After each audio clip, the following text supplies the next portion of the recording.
함께 은혜 받으실 말씀은 창세기 3장입니다. 창세기 3장 1절부터 8절까지에 있는 말씀입니다. 제가 가지고 있는 성경으로는 구약성경 4페이지에 있습니다.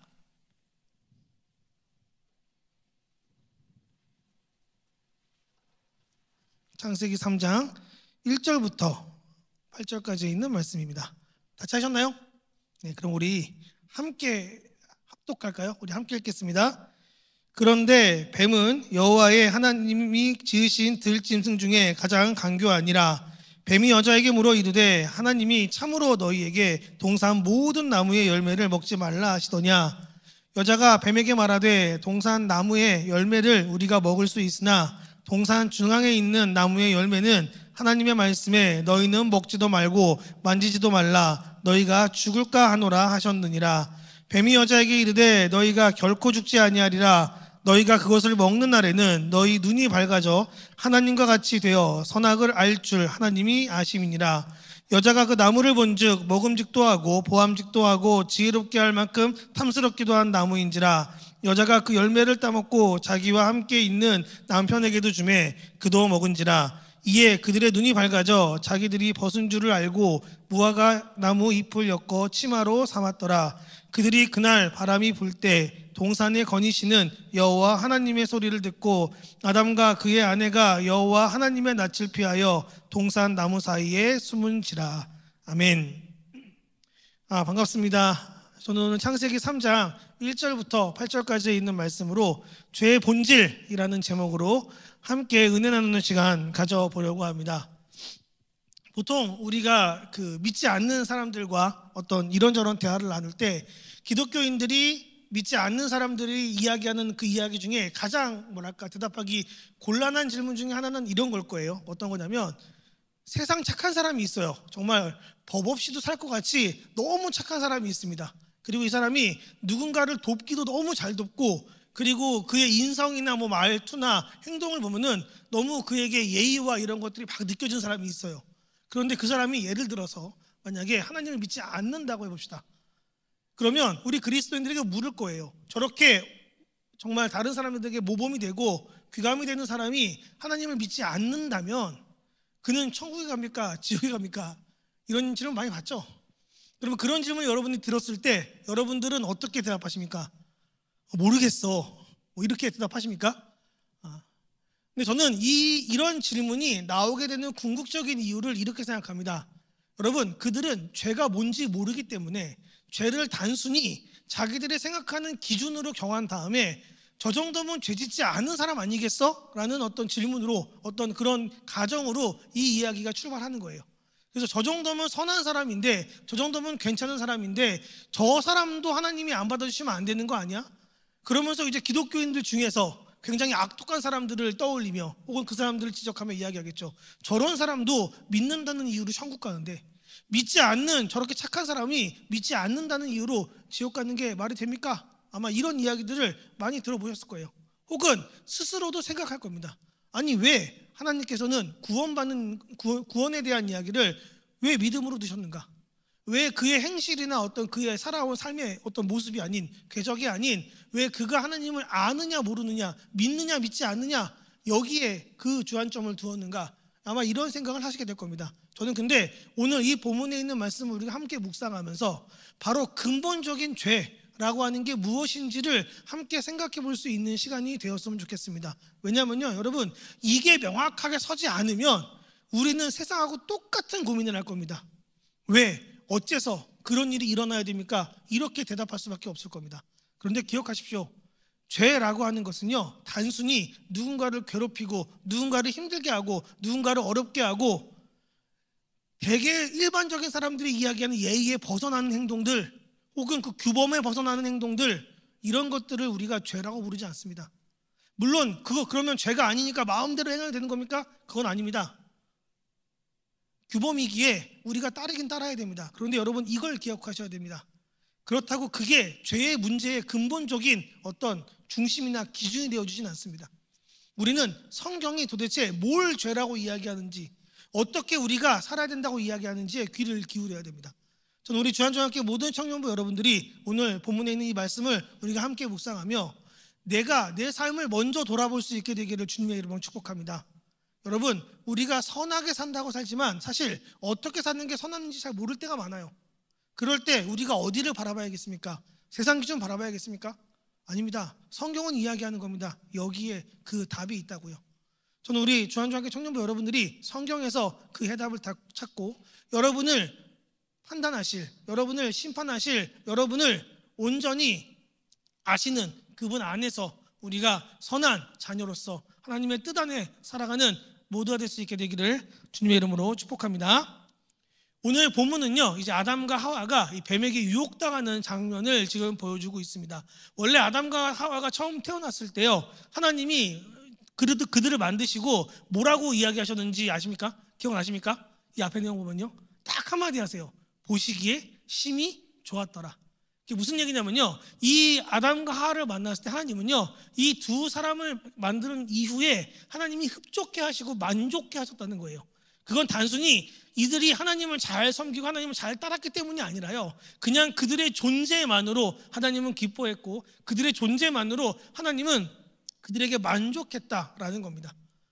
실제로 여러분, 우리가 세상에서 누군가가 나 저 사람 존재만으로 만족해, 이런 어떤 느낌을 받는 사람들을 만나보신 적 있습니까? 여러분, 그런 분 만나본 적 있어요? 보통은 뭐 사랑할 때 그런 이야기를 시작할 수 있죠. 난 내가 존재만으로 만족해. 근데 이게 관계를 쌓고 서로 함께 이렇게 시간을 보내다 보면 나도 기대하는 바가 생기고 그도 기대하는 바가 생겨서 그 기대치에 못 미치는 행동을 하거나 모습을 보이면 어떻게 합니까?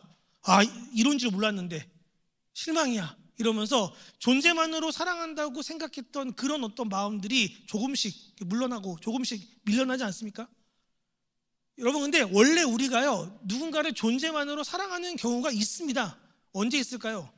저도 그런 사랑을 한번 해본 적이 있어요. 그게 언제냐면 저희 딸이 태어났을 때입니다. 자녀가 태어났을 때는요, 이 자녀가요, 나를 위해 해주는 게 아무것도 없어요. 여러분 생각해 보세요. 이 아이가 할 수 있는 일이냐고는 먹고 자고 울고 싸고 이게 답니다. 이 이상 할 수 있는 게 아무것도 없어요. 그런데 그 아이가 자면은 그래도 옆에서 같이 뭐 이쁘니까 볼 수도 있겠는데 울어요. 그러면 원인이 뭔지도 모릅니다. 이것저것 막 살펴보면서 이 아이를 케어해 줘야 돼요.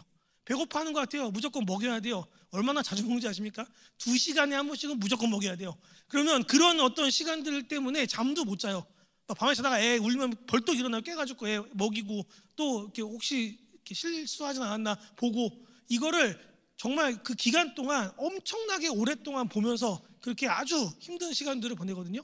그런데도 불구하고 부모는요, 이 자녀가 태어났을 때 이 자녀가 있는 거, 살아있는 거, 그냥 지금 내 앞에서 웃고 있는 거, 이 아이가 건강히 태어나서 자기가 그냥 나를 보면서 방긋방긋 웃고 그냥 때로는 울고 그렇게 하는 그 모습 그 자체로도 우리가 만족함을 느끼고 사랑함을 느낍니다. 그런데 그 아이가 막 자라게 돼요. 평생토록 그럴 수 있을까요? 그건 어려울 겁니다. 자녀가 자라면 자랄수록 관계 가운데 원하는 것도 있고 또 내가 기대하는 바도 있고, 그러다 보니까 저도 살면서 제가 누군가에게 이렇게 많이 삐져본 일이 없는데 제가 제일 많이 삐지는 존재가 저희 딸이에요. 그런 어떤 일들이 있거든요. 그런데 여러분 한번 잘 생각해 보세요. 그렇게 존재만으로 만족한다. 하나님이 그러면 이건 완전히 사랑하기 위해서 작정한 겁니다. 그런데 그렇게 아담과 하와가 태어났고 아담과 하와의 하나님의 관계는 온전했습니다. 그래서요, 그들은 어땠냐면 길 가다가 예를 들어 나무 같은 걸 딱 보잖아요. 그러면 그 나무를 창조하신 하나님의 마음이 그대로 느껴지는 거예요. 의심하지 않았습니다. 지금처럼 저거는 하나님 만드신 게 아닌 것 같은데 이런 의심을 하지 않았습니다. 이 땅에 있는 모든 것들이 하나님이 창조해 주셨고 또 그 모든 것들을 우리에게 맡기셨으니 그것에 청지기 노릇을 하면서 그것에 이름을 붙이고 그것들과 함께 공존하고 그 안에서 펼쳐지는 하나님의 뜻과 하나님의 음성을 듣는 일이 너무나 자연스러웠던 관계, 여러분, 그게 아담과 하와가 하나님과 누리던 관계였습니다. 그런데 그렇게 하나님과의 관계를 누리던 중에 그 에덴 동산 전체에 사실 모든 것들이 다 하나님 보시기에 좋은 것들 아닙니까? 그러면 그 안에서 여러분, 이 사람들이 하나님의 뜻 밖으로 벗어날 수 있는 게 뭐가 있을까요? 한번 생각해 보세요. 그 안에 있는 모든 것들이 다 하나님이 주신 거고 하나님 보시기에 좋은 것들이고 하나님이 기뻐하시는 것들이에요. 그러면 그 세상 속에 살아가고 있는 이 사람들이요, 하나님의 뜻을 벗어나려면 어떻게 해야 됩니까? 그럴 수 없는 겁니다. 뭘 해도 하나님께서 주신 하나님의 뜻 안에서 그냥 살 수밖에 없는 거예요. 그런데 하나님은 인간과 그런 관계를 누리고 싶지 않았습니다. 왜냐하면 하나님은요, 자신들이 우리 사람을 사랑하는 것처럼 그들도 하나님을 사랑하기를 원하셨기 때문입니다. 그래서 하나님께서 그 모든 것들 중에 한 가지 제한 사항을 둡니다. 그게 뭡니까? 우리가 오늘 보고 있는 동산에 있는 선악을 알게 하는 이 나무예요.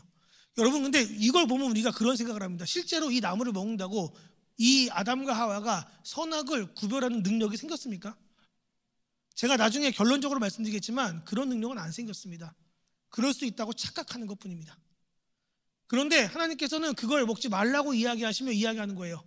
너희가 만약 그걸 먹을 수도 있으나 너희가 스스로 그 자유를 제한하며 내 뜻 안에 거하면 너희와 나는 온전한 관계를 누리게 될 거야. 그리고 아담과 하와는 그 시간들을 잘 보내고 있었습니다. 그러던 중 어떤 일이 벌어집니까? 오늘 본문에서 뱀이 나와서 이제 유혹하는 거예요. 1절에 있는 말씀을 우리 함께 읽겠습니다. 그런데 뱀은 여호와 하나님이 지으신 들짐승들 중에 가장 강교하니라. 뱀이 여자에게 물어 이르되 하나님이 참으로 너희에게 동산 모든 나무의 열매를 먹지 말라 하시더냐. 아멘. 뭐라고 이야기하죠? 뱀이요, 누구에게 먼저 찾아왔다고 이야기를 해요? 여자에게 찾아왔다고요. 여기서 보면은 가장 강교하다고 이야기를 하죠. 정말 머리가 똑똑한 녀석입니다. 왜냐하면 여러분, 원래 동산 중앙에 있는 선악과를 먹지 말라, 이거 하나님이 누구한테 얘기했을까요? 아담한테밖에 얘기 안 했습니다. 하와한테는 얘기 안 했습니다. 하와가 탄생하기 이전 아담한테 하나님이 주신 명령이었어요. 그러면 하와는 누구한테 이 이야기를 들었을까요? 아담에게로부터 이 이야기를 들었을 겁니다. 만약 이 뱀이 와서 아담을 유혹하고자 했다면 쉽게 넘어가지 않았을 겁니다. 왜냐하면 아담은 직접 하나님의 음성을 들은 자 아닙니까? 하나님의 뜻을 들은 자 아닙니까? 근데 그걸 부정하는 건 쉽지 않았을 거예요. 그래서 굉장히 똑똑하게 직접 듣지 않은 여인을 공략하는 겁니다. 누가 이거 보고 그렇게 이야기하더라고요. 여자가 더 유혹에 약하다고요. 여러분, 절대 그렇지 않습니다. 남자든 여자든 사람은 누구나 유혹에 약합니다. 중요한 거는 뭐냐? 누가 더 넘어가기 쉬운 상태였냐를 그가 고른 것이고 그의 어떤 계략이 적중했다는 거죠. 이렇게 물어봅니다. 이렇게 물어보는데 여러분, 의도가 뭘까요? 정말로 궁금해서 물어보는 겁니까? 아닙니다. 다른 의도를 숨기고 있는 거예요. 근데 말할 때는 정말 궁금한 것처럼 물어봅니다. 여러분, 제가 여러분과 사역을 하면서 여기저기 많은 어떤 이야기들을 듣고 많은 사례들을 보는데 여러분, 이단들도 이런 비슷한 방식을 써요. 와가지고 여러분들에게 되게 넌지시 뭔가 궁금한 것처럼 물어봅니다. 그런데 여러분, 진짜 궁금한 걸 물어보는 사람은요, 그 궁금함이 해결되면 그냥 갑니다. 그렇구나, 고마워. 그리고 이제 서로 정보 주고 받았으니까 그걸로 끝나요. 그런데 의도가 있는 사람들은 어떻습니까? 그 질문의 대답을 기다린 게 아니에요. 사실 다음 질문을 위한 그 앞에서 깔아놓는 질문이거든요. 그래서 어떤 질문을 하고 그 뒤에 다른 질문을 또 던진다. 그런 사람들이 여러분들에게 와서 뭐가 의도적으로 이런 이야기를 꺼내면 여러분 한 번쯤 의심해 봐야 됩니다. 이건 진짜 궁금한 게 아니라 저거 또 다른 말 할 게 있어서 왔구나. 그럼 그럴 때 지체 없이 누구한테 와야 돼요? 네, 저희 교육자를 찾아오면 됩니다. 저희가 알아서 잘 해결하겠습니다. 예전에 길 가다가 그 신천지를 한번 만난 적이 있거든요. 근데 학교에서 워낙 많이 스포이 뭔지 아니까 돌아다니는데 만나면 반가워요. 궁금하거든요. 진짜 그러는지. 그래서 길 가고 있는데 갑자기 어떤 애가 그러더라고요. 저 신학생인데 제가 지금 뭐 어디 설교하려고 하는데 이게 좀 괜찮은지 한번 들어봐 주세요. 그러길래 그러냐, 나 여기 이렇게 주한중앙교회라는 교회 부목사인데 청년부인데 한번 얘기해봐라. 그러니까 갑자기 설교를 안 하고 도망가는 거예요. 그래서 따라가면서 얘기했어요. 일로 와봐. 들어준다니까. 내가 도와줄게. 그런데 계속 도망가는 거예요. 그래놓고 이제 나중에 한 번 또 길 가다가 또 마주쳤거든요. 근데 날 기억 못하고 또 얘기하더라고. 이번 땅굴 얘기하던데 아무튼 뭐 얘기하더라고요. 제가 그래서 웃으면서 그랬어요. 지난번에 우리 만나지 않았어요? 그러니까 갑자기 또 도망가기 시작하거든요. 네, 우리랑 말 못해요. 그러니까 그런 친구들이 있으면 누구든 데리고 오십시오. 네, 저희가 함께 그 관계를 정리해드리겠습니다. 네, 아무튼 그런 식으로 이제 의도를 가지고 질문을 지금 던지는 거예요. 근데 뭐라고 던지냐? 2절부터 3절 이렇게 이야기합니다. 우리 함께 읽겠습니다. 여자가 뱀에게 말하되 동산 나무의 열매를 우리가 먹을 수 있으나 동산 중앙에 있는 나무의 열매는 하나님의 말씀에 너희는 먹지도 말고 만지지도 말라 너희가 죽을까 하노라 하셨느니라. 아멘. 여자가 그 이야기에 순진하게 답을 해주는 거예요. 다 먹지 말라고 하진 않았고 다 먹어도 되는데 동산 중앙에 있는 나무는 먹지 말라고 내가 들었습니다 라는 이야기를 꺼내는 겁니다.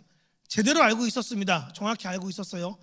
아담을 통해서 들은 건 맞지만 정확히 그 핵심은 파악하고 있었습니다. 그걸 먹으면 안 된다는 걸 알고 있었고 그걸 왜 먹으면 안 되는지도 알고 있었습니다. 하나님이 뭐라고 이야기했다고요? 그걸 먹으면 어떻게 한다고요? 너희가 죽는다라고 이야기를 합니다. 그런데 여기서 우리가 한 가지 좀 기억해야 될 표현이 있습니다.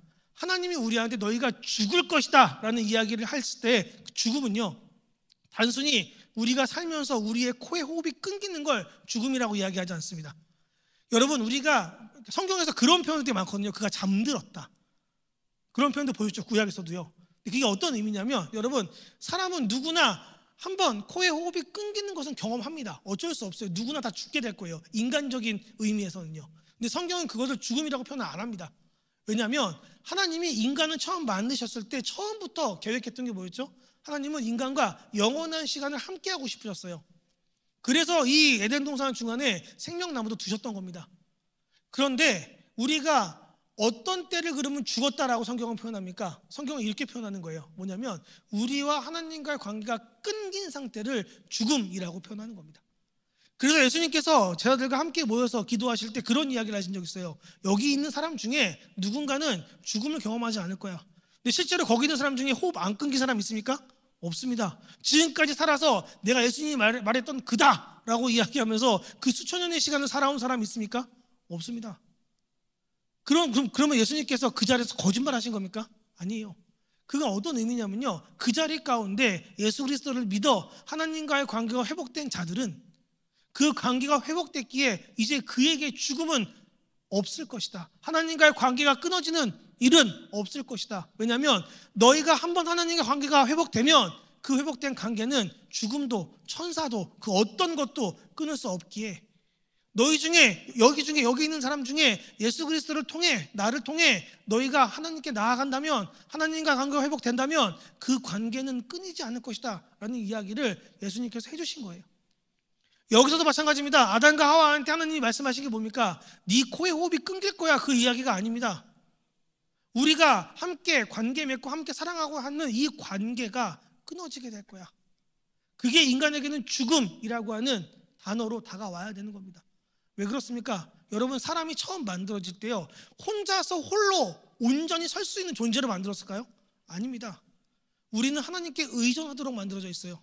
하나님과 함께 살아가도록 만들어져 있습니다. 여러분, 그렇지 않습니까? 우리가, 여러분 한번 생각해 보세요. 내가 지금 살고 있는 이 삶을요, 내가 내 스스로 내 혼자만의 힘으로 오롯이 얼마나 살 수 있을 것 같습니까? 우리에겐 그런 능력이 없습니다. 하나님이 우리를 보호하고 계시는 그 손길을 걷어가는 순간, 여러분, 우리는요, 우리 스스로를 보호할 수 있는 능력도 힘도 없습니다. 그것이 바로 지옥이에요. 그래서 하나님이 말씀하시는 겁니다. 너희가 나와의 관계가 끊기면 그게 곧 뭐라고요? 죽음이라고요.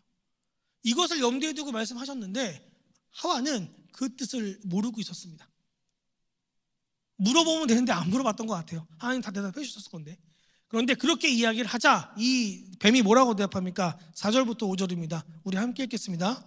뱀이 여자에게 이르되 너희가 결코 죽지 아니하리라. 너희가 그것을 먹는 날에는 너희의 눈이 밝아져 하나님과 같이 되어 선악을 알 줄 하나님이 아심이니라. 아멘. 저는 여기서도 뱀이 똑똑하다고 생각했어요. 왜냐하면 여러분 잘 생각해 보세요. 만약에 그냥 아니야 결코 안 죽을 거야 라고 이야기하고 끝냈어요. 그러면 여자가 궁금해할까요? 생각해 보세요. 하나님의 말과 이 뱀의 말이 서로 상충하는 겁니다. 그러면 지각이 있는 존재라면 하나님의 말을 따를까요? 이 동물의 말을 따를까요? 당연히 하나님 말이죠. 무슨 소리 하는 거야 지금? 너가 하나님보다 커? 너가 하나님보다 완전해? 당연히 하나님의 말을 따르겠죠. 이게 원래 맞는 거 아닙니까? 그런데 이 뱀이 거기서 말을 끝내는 게 아니라 사실은 하고 이야기하면서 하나님이 동산에 있는 실과를 먹지 못하게 하는 이유를 비틀어서 설명합니다. 뭐라고 이야기하죠? 그거 먹는 날에 너희가 하나님처럼 될까봐 하나님이 못 먹게 하는 거야 라는 이야기를, 의심을 심어주는 거예요. 그러니까 여기 지금 뱀이 지금 뭐 하고 있는 겁니까? 사실은 사람을 넘어뜨리러 온 건데 아니에요. 진실을 밝혀주러 온 것처럼, 그의 지혜를 깨우쳐주러 온 것처럼, 그의 존재를 지금보다 한 단계 더 격상시켜주러 온 것처럼 그렇게 그를 꼬드기고 유혹하는 겁니다. 그런데 여러분 잘 기억하십시오. 우리가 있어야 할 자리는요, 하나님 안에 거하는 게 전부지 그 안에서 뭐 높고 낮음이 중요합니까? 그렇지 않습니다. 예수님이 12제자와 함께 다니실 때요, 예수님이 예루살렘 성 입성한다 그러니까 제자들 사이에서 난리가 났어요. 저기 예수님께서 예루살렘으로 들어가셔서 그곳에서 왕이 되시면 이제 예수님의 왕정 국가가 시작될 건데 하필 제자가 몇 명이에요? 12명이에요. 그러면 그 가운데 누군가는 막 국무총리도 해야 되고 막 이렇게 서열이 있을 거 아닙니까? 그 서열 앞에 서고 싶다는 마음이 생겨서 예수님께 가서 심지어 그 치맛바람을 일으키며 청탁하는 여인도 있었습니다. 우리 두 아들을 당신의 좌편과 우편에 세워주십시오. 이게 무슨 얘기입니까? 그들은 예수님 안에서도 서열을 따졌다는 겁니다. 물론 그랬겠죠. 베드로도 내가 수제자인데, 내가 얼마나 예수님과 오래 있었는데. 그 가운데는 예수님의 친척도 있었어요. 형제도 있었어요. 그런 사람들도 아니 우린 가족인데 무슨 소리 하는 거예요 지금. 그러면서 서로 그렇게 누가 위에 설 것인가 막 이런 것과 싸웠거든요. 그런데 예수님이 말씀하신 겁니다. 그거 아무 의미 없다고요. 그냥 너희가 하나님 안에 있는 게 중요한 거지 너희가 뭐 거기서 누가 높은 자리 누가 낮은 자리 이게 무슨 의미가 있냐. 그런데 그런 말도 안 되는 헛된 소망들로 사람을 의심하게 만드는 겁니다. 사람을 가슴 뛰게 만드는 거예요. 이 여인이 그 얘기를 들었을 때 어떤 마음이 들었겠습니까? 진짜? 저거 먹으면 하나님처럼 돼? 정말? 저거 먹으면 하나님과 같이 내가 스스로 결정할 수 있는 존재가 되는 거야? 그 이야기를 듣고 나자 이 여인이 어떻게 됩니까? 6절 그 여인이 이렇게 이야기합니다. 함께 읽겠습니다. 여자가 그 나무를 본즉 먹음직도 하고 보암직도 하고 지혜롭게 할 만큼 탐스럽기도 한 나무인지라. 여자가 그 열매를 따먹고 자기와 함께 있는 남편에게도 주매 그도 먹은지라. 아멘. 여자가 그 식물을 딱 보자마자 어떻게 됐다 그랬어요? 이전에는 이게 그냥 먹으면 안 되는 나무, 평범한 나무, 이유는 알지 못하지만 먹으면 안 된다고 하니까 별로 관심 있어 보지 않았던 나무였어요. 그런데 그 뱀이라고 하는 존재가 저거 먹으면 하나님처럼 돼, 이 한마디에 이 나무가 달리 보이기 시작한 겁니다. 여러분 한번 상상해 보세요. 그 이야기를 들었다고 갑자기 열매가 막 반짝반짝 빛나면서 원래 그렇게 안 생겼는데 멋있고 이쁘게 바뀌었을까요? 아닙니다. 그 열매는 똑같이 생겼을 거예요. 그런데 그걸 의미가 다르게 보기 시작하자 이게 달리 보이기 시작하는 겁니다. 와, 정말 이걸 먹으면 하나님처럼 될 수 있을 만큼 나를 지혜롭게 할 것 같고, 나를 능력 있게 할 것 같고, 나를 힘있게 할 것 같은 그런 열매로 보이기 시작하는 거예요. 그래서 어떻게 합니까? 그 유혹을 견디지 못하고 어떻게 하죠? 먹었습니다. 근데 자기가 먹고 끝나지 않습니다. 남편에게도 가져가 줍니다. 아담도 먹습니다. 근데 한번 생각해 보세요. 여러분, 아담은 하나님께 직접 들은 사람 아닙니까? 먹으면 죽는다고요. 근데 아담은 왜 먹었을까요? 아내를 너무 사랑해서 아내 혼자 죄짓게 할 수 없어서 우리 죄를 지어도 함께 집시다 이랬습니까? 아닙니다. 그럴 마음이었으면 이 뒤에 나중에 하나님께 혼날 때 아담이 아내 핑계 안 돼요. 그렇게 하면 안 됩니다. 그런데 아담이 먹습니다. 왜냐하면요, 한번 생각해 보세요. 하나님이 죽는다 그랬죠. 근데 이 여인이 와서 나한테 그 열매를 내밀고 있어요. 자기도 먹었대요. 안 죽지 않았습니까? 그러니까 아담도 죽음에 대한 이해가 아직 없는 거예요. 그래서 어떻게 하죠? 그거를 그도 받아 먹습니다. 하와로부터 들은 겁니다. 이걸 먹으면 하나님처럼 된다더라. 그래서 그 둘이 결국 그 선악과를 먹게 됩니다. 여러분, 이게 이제부터 죄의 본질적인 부분이 드러나기 시작합니다. 이들이 왜 선악과를 먹었다고요? 하나님처럼 되고 싶어서요. 다른 말로 이야기하면 이들이 지금까지 살면서 어떻게 살아왔을까요? 다 모든 삶의 결정들을 하나님이 해주시지 않았겠습니까? 예를 들어 그런 거예요. 아담이 처음에 태어나서 하나님 안에서 그가 했던 일이 뭐가 있죠? 동물들 이름 정하는 거 아니에요? 그거 누가 주신 거예요? 하나님이 주셨어요. 그래서 동물들 이름 짓고 식물들 이름 지으면서 하나님께 확인받습니다. 하나님이 그대로 그렇게 다 이름 주십니다. 그가 그 동산에서 어떤 행동을 하든 아담은 늘 하나님과 소통했겠죠. 하나님, 저 이거 하고 싶은데 해도 됩니까? 하나님 나 이거 갖고 싶은데 가져도 됩니까? 하나님 나 이거 누리고 싶은데 누려도 됩니까? 하나님 나 절로 가고 싶은데 가도 됩니까? 그게 아담이 그 안에서 하나님과 함께 소통하며 누렸던 시간들이었을 거예요. 그런데 이제 그가 하나님처럼 될 겁니다. 그러면 어떤 일을 하기 시작합니까? 이제 하나님은 필요 없는 겁니다. 자기 스스로 결정하는 겁니다. 뭐가 하고 싶어요? 그럼 그냥 내 마음 가는 대로 하는 겁니다. 뭘 갖고 싶어요? 그러면 내 마음대로 갖는 겁니다. 그게 내가 주인이 아니지만 내가 주인 노릇하고 싶어요. 예, 그러면 내가 그것을 내 마음대로 주인 노릇 하는 겁니다. 여러분, 이게 죄의 본질입니다. 성경은 늘 이야기합니다. 우리가요, 하나님께서 지으신 피조물이라고요. 우리의 삶의 주인이 우리가 아니라고요. 이 세상을 살아갈 때 이 세상의 주인이 내가 아니라고요. 성경은 늘 이 온 땅의 주인이 하나님이시고 이 온 땅을 치리하시는 분이 하나님이시다. 그러면 내 인생을 치리하시는 분 누굴까요? 하나님 아니십니까? 그런데 우리는요, 죄악 가운데 있기 때문에, 죄의 본질을 가지고 그 죄악 가운데 살아가고 있기 때문에 때때로 착각하는 겁니다. 내 인생의 주인은 저입니다. 내 인생은 나만이 이끌어갈 수 있습니다. 내 인생은 내 뜻대로 이루어져야 됩니다. 내 인생은 내가 하고 싶은 걸 하며 지내야 합니다. 그게 죄의 본질이라고 하는 겁니다. 그렇게 하나님과 같이 된 존재들, 여러분, 그들이 바로 우리입니다. 한번 생각해 보세요. 우리가 하나님을 알지 못했다면, 성경을 읽지 않았다면, 하나님의 뜻이 무엇인지를 몰랐다면 여러분, 우리 어떻게 살았을까요? 제가 장담할 수 있습니다. 우리 모두 내가 하고 싶은 대로 하고 살았을 겁니다. 각자 자기의 소견에 옳은 대로 살았을 겁니다. 여러분, 그게 죄의 본질입니다.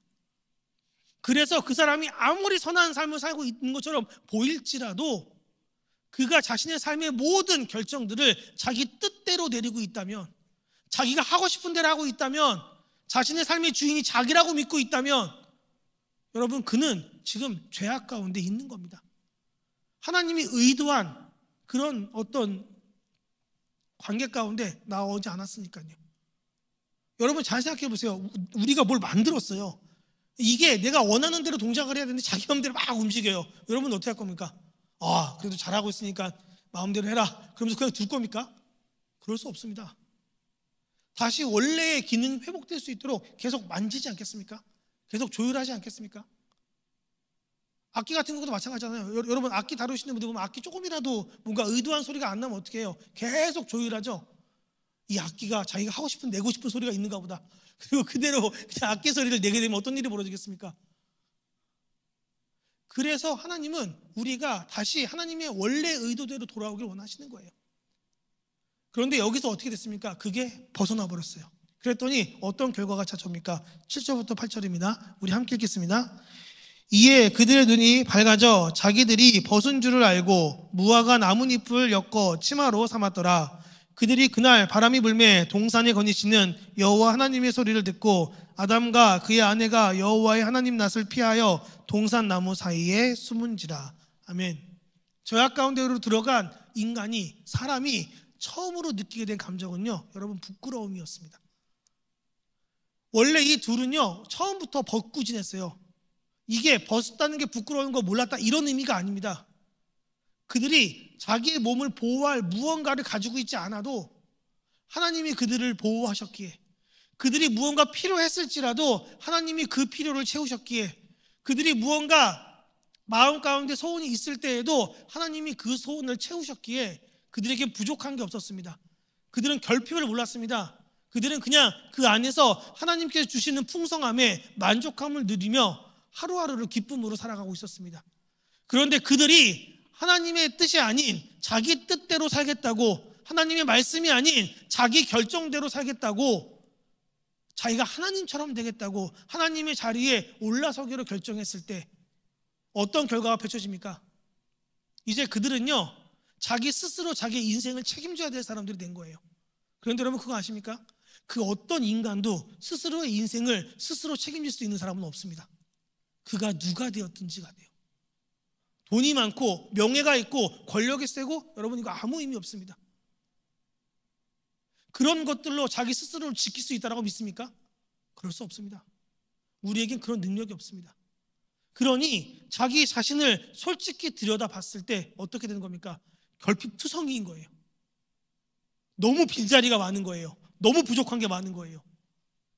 고개를 들고 상대방을 봅니다. 상대방은 똑같은 감정을 느끼고 있는 겁니다. 그래서 그 둘이 할 수 있는 최선은 뭡니까? 가리고 숨기는 겁니다. 여러분 실제로 그렇지 않습니까? 우리가 세상에서 누군가를 만날 때 누군가가 여러분에게 자기 자신을 솔직히 다 드러내는 사람 있습니까? 여러분은 그럴 수 있습니까? 아니요, 안 됩니다. 왜냐하면 우리는 잘 압니다. 내가 얼마나 부족한 존재인지. 그도 잘 압니다. 그가 얼마나 부족한 존재인지. 그런데 어찌 우리가 우리 자신을 드러낼 수 있습니까? 그럴 수 없습니다. 그러니 뭐 하는 거예요? 숨기고 꽁꽁 싸매는 거예요. 여러분 누군가한테 그런 얘기 하시죠. 저 사람은 너무 숨기는 게 많아. 흉볼 거 없습니다. 우리도 똑같아요. 우리도 똑같이 그렇게 내 자신을 숨기지 않습니까? 뭐 교육자라도 다를 것 같습니까? 다 똑같아요. 다 스스로를 감추고 숨기고 드러나지 않게 하기는 하는데 급급합니다. 그럴 수밖에 없어요. 우리는 그런 존재니까요. 우리가 어찌 스스로 우리 자신을 만족시킬 수 있겠습니까? 그럴 수 없습니다. 그래서 아담과 하와가 보인 이 모습은요 너무나 자연스러운 거예요. 그런데 그렇게 결핍한 사람들이 하나님이 오시는 걸 보고 어떻게 합니까? 그 역시도 두려워서 피하기 시작하는 겁니다. 왜요? 그분이 오면 내 죄가 드러나니까요. 내가 그분 앞에 서면 내가 어떤 잘못을 했는지가 분명하게 드러날 거니까요. 그래서 그때부터 우리는 하나님을 피하여, 하나님의 낯을 피하여 우리의 부끄러움을 감추고 숨기고 살아가는 그런 존재들이 된 겁니다. 그래서 예수님께서 이 땅 가운데 오셔서 하신 일이 뭡니까? 아니, 이 구약에서 하나님께서 우리에게 먼저 주셨던 게 뭡니까? 그렇게 부끄러워하고 있던 우리에게 한 짐승의 가죽을 그에게 옷으로 주신 겁니다. 그의 부끄러움을 가려주신 겁니다. 그리고 이야기하셨습니다. 내가 다른 누군가의 죽음으로 너희의 부끄러움을 가리겠다고요. 그게 누굽니까? 예수 그리스도. 예수님의 십자가가 우리를 그렇게 구원하는 겁니다. 저는 우리 주한종합교회 청년부 여러분들이 이것을 기억할 수 있었으면 좋겠습니다. 여러분, 죄의 본질은요, 누군가를 때리고 누군가를 괴롭히고 누군가에게 안 좋은 소리를 하고 상처 입히고, 여러분 이게 죄의 본질이 아닙니다. 그건 죄의 현상이에요. 내가 이렇게 얘기했다고 지금부터 이거 죄가 아니구나, 너는 좀 이야기 좀 들어야겠어 그러면서 가서 막 이렇게 때리지 마시고요. 죄의 현상입니다. 본질적으로 뭡니까? 하나님 없이 홀로 서고자 하는 마음, 하나님 없이 홀로 결정하고자 하는 마음, 하나님 필요 없다 생각하는 마음, 하나님 없이 내 인생을 내 스스로 개척할 수 있다라고 믿는 마음, 그런 교만들, 여러분 그게 죄의 본질입니다. 그래서 우리가 말씀을 통해, 성경을 통해, 예배를 통해, 찬양을 통해, 기도를 통해 늘 하는 게 뭡니까? 나는 그럴 수 없는 존재입니다를 고백하며 그분께서 우리의 삶을 붙들어 주시도록, 내가 그분과 함께 하도록, 함께 할 수 있도록 내 마음을 붙들어 달라고 우리가 함께 기도하고 있는 건 아닙니까? 여러분, 저는 우리 주한중학교 청년부 여러분들이요, 홀로 서서 멋진 사람이 되기를 원하지 않습니다. 여러분, 그럴 수 없습니다. 그건 거짓입니다. 저는 이렇게 말하고 싶습니다. 여러분들의 삶을 완전하신 하나님께서 붙들어 주시기를, 여러분이 기꺼이 여러분의 삶이 하나님 안에 있음을 고백하는 인생을 사시기를, 그래서 여러분이 어디를 가든 하나님의 뜻을 늘 살피며 하나님과 동행하는 기쁨을 누리시기를, 그래서 여러분들의 삶의 주인이 내가 아닌 하나님이시다 라고 하는 것들을 고백하면서 여러분의 삶 가운데 함께 하시는 그 하나님의 은혜를 고백하는 우리 모두가 될 수 있게 되기를 주님의 이름으로 축복합니다. 여러분, 그렇게 살아갈 때 저는 믿습니다. 세상이 보기에는 능력 없어 보일 거예요. 세상이 보기에는 때때로 우리가 연약해 보일 겁니다. 얼마나 힘이 없으면, 얼마나 능력이 없으면 하나님 붙들고 살아갑니까? 그렇게 이야기하는 사람도 있을 겁니다. 여러분, 거기에 속지 마십시오. 그렇게 말하는 그도 스스로의 삶을 책임질 수 있는 능력이 없는 자입니다. 우리의 삶을 책임지실 분은 하나님밖에 없습니다. 이 죄의 문제에서 벗어나고자 하면 단 하나의 방법밖에 없습니다. 내 인생을 하나님께 맡기는 것, 내 삶을 하나님께 의탁하는 것, 내 삶의 주인의 자리, 그 자리를 하나님께 내어드리는 것. 우리 주한중학교 모든 청년부 여러분들이 그런 귀하고 복된 인생을 살 수 있게 되기를 주님의 이름으로 축복합니다. 그래서 누군가 여러분을 볼 때 여러분 자신의 어떤 자아나 여러분의 자신의 어떤 그런 삶의 자리들을 보는 게 아니라 여러분의 삶의 주인의 자리에서 역사하시는 그 하나님이 드러나는 그런 인생을 우리 모두가 살 수 있게 되기를 주님의 이름으로 축복합니다. 이 시간 함께 기도하도록 하겠습니다. 함께 기도할 때 먼저 이런 마음으로 기도했으면 좋겠습니다. 주님, 우리가 하나님을 믿는다고 이야기는 하지만 우리의 삶의 주인의 자리가 하나님이심을 고백하지만 때때로 우리가 그렇게 하지 못함을, 우리가 그런 어떤 마음가짐을 제대로 갖지 못함을 고백드립니다. 그래서 하나님, 우리가 때때로는 내 삶에 내가 주인인 것처럼 행세하고 내 삶의 결정들을 하나님의 뜻이 아닌 내 뜻 가운데로 정하는 경우도 많이 있습니다. 그러나 주님, 오늘 우리가 말씀을 통해서 함께 은혜 나눴던 것처럼 그런 삶의 결정의 자리, 삶의 주인의 자리, 삶의 모든 보호하시는 그런 은혜의 자리들을 우리가 아버지께 내어놓을 수 있도록 아버지 인도하여 주옵소서. 그래서 내 모든 삶의 주인이 하나님을 고백하는 시간 될 수 있도록 아버지 인도해 주시고, 우리가 예배를 드릴 때마다, 기도를 드릴 때마다, 찬양을 드릴 때마다 더욱더 내 삶의 주인이 하나님이심을 고백하며 그렇게 내 삶 하나님께 의탁하는 그런 귀한 인생 될 수 있도록 아버지 붙드시고 인도하여 주옵소서. 하나님께서 붙드시는 인생 될 수 있도록 아버지 인도하여 주옵소서. 우리 이런 마음을 가지고 이 시간 다 같이 주여 하며 기도합니다. 주여, 하나님, 이 시간 가운데 우리가 함께 모여 기도합니다. 하나님, 우리의 모든 삶의 방향들 온전히 주께 나아가게 되기를 합니다. 하나님께서 함께